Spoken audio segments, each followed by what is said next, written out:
Hello everybody! Welcome back to my channel, Mami Love Vlog. At sana'y okay kayo ngayong araw. So guys, for this video is tuturuan ko kayo kung paano yung mga tips sa interview para ma-hire kayo ng isang amo. So paano nga ba ako na-hire noon? So di ko akalain guys na, ewan ko ba, paano ba ako na-hire? Paano ba ako na-interview? So since 2013 guys, ang maalala ko lang is confident akong magsalita. Pero inaamin ko is yung the way na English ko is hindi masyadong ka-fluent ngayon. So, natuto ako mag-English dahil sa mga alaga ko. And for that, eto ang tips guys. Wag na wag po kayong kakabahan. So, ibibigay ko sa inyo yung mga tips paano kayo ma-hire ng isang amo at paano ma-attract yung mga amo sa inyo para ma-hire kayo. And of course, yung mga bagay guys na sasabihin natin is dapat lang maging honest tayo. Sabihin natin kung ano yung estado natin, kung saang level or anong level yung napag-aralan natin, bakit tayo mag-abroad, bakit tayo may pangarap na pupunta sa Hong Kong. Of course, dahil sa sweldo na malaki ang household sa Hong Kong.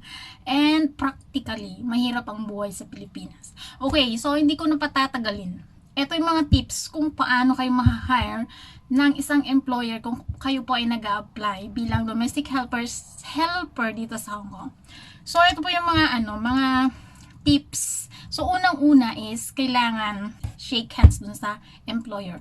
But today is meron tayong COVID na naranasan. So, I think shake hands is no need. So, just smile with the employer. So, ito, pangalawa is panatahilihin natin guys na meron tayong eye contact.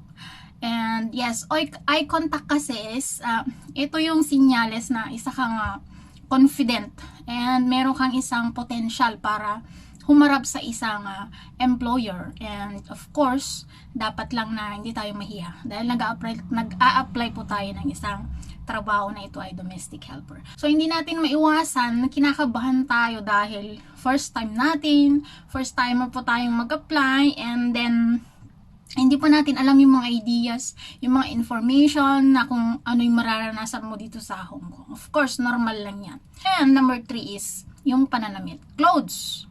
So, ibig sabihin guys, huwag tayong magsuot ng mga panjing cleavage. Yung nakikita yung ating dibdib. Yan. Kahit naman anong klase ng interview is, kailangan disente tayo. Magsuot tayo ng nararapat na damit para sa interview, yung normal ba? And then presentable. And then wag kang magdadamit na mas maganda ka pa sa amo. Mas maporma ka pa sa amo. Mas elegante ka pa kesa sa amo. Kasi tinitingnan ng isang amo yung personalidad mo sa pagsusuot mo ng pananamit. And yes guys, doon nakikita din ang personality ng isang tao, the way na magsuot tayo ng damit. So yun guys, clothing. Yan. Ayusin mo yung pananamit mo. And be a simple person na magsuot ka lang ng damit. And next guys is arrive early. Huwag kang pupunta sa interview na mas maaga pa yung amo sa'yo. Na siya pa yung mag-aantay sa'yo. Hindi po pwede yung ganyan. Kasi nga, maaring ma-disappoint yung amo sa'yo. Siyempre, sa interview pa lang, late ka na. Paano kaya sa trabaho, guys, no? Laging always late, wala kang nagagawa, wala kang natatapos na trabaho. So, mostly sa agency naman is, sila na yung tatawag sa'yo. And basta be sure lang na hindi ka late. Hindi yung employer mo ang mag-aantay sa'yo. 5 to 10 minutes is okay na yun. So, much better na hindi ka late. Hindi rin yung sakto-sakto lang na pagdating mo, andyan agad yung employer. Hindi ka malang nakapag-ready sa sarili mo na nakapag-relax ka, ganyan.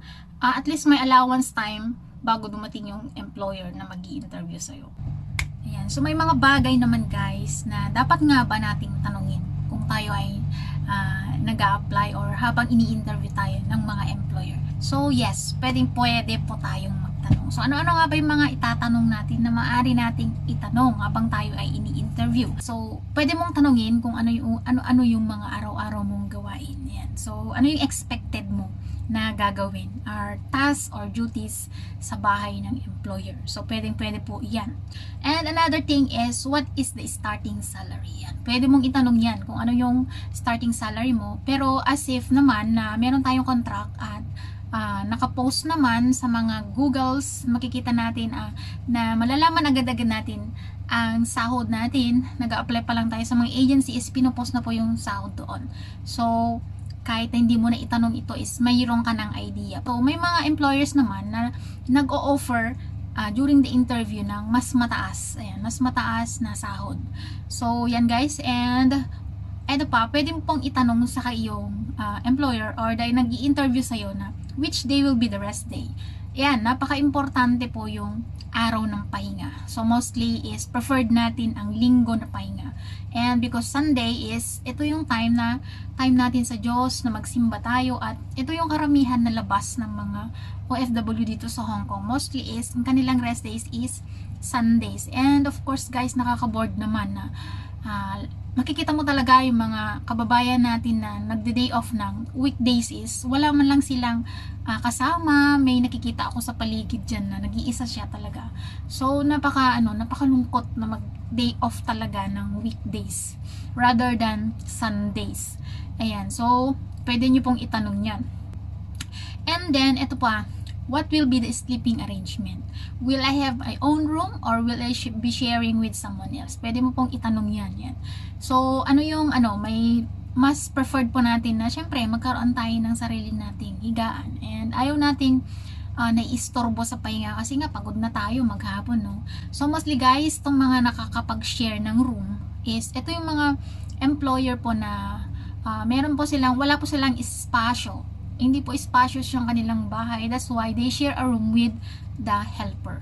And minsan is nagsishare din sila ng kwarto sa popo. And the next thing is na pwede mong itanong habang ini-interview ka is, do you provide shared food or food allowance? Ayan. So mostly guys, meron naman sa contract na rin yan. Ang provide lang na food allowance is likely sa mga stay out. Yan, binibigay mismo yung food allowance kasi nga stay out. Yung iba is medyo mas preferred nila yung kinukuha yung food allowance than sharing it with the food with their employers. Yan, kadalasan sa mga lang yan, sa mga stay out.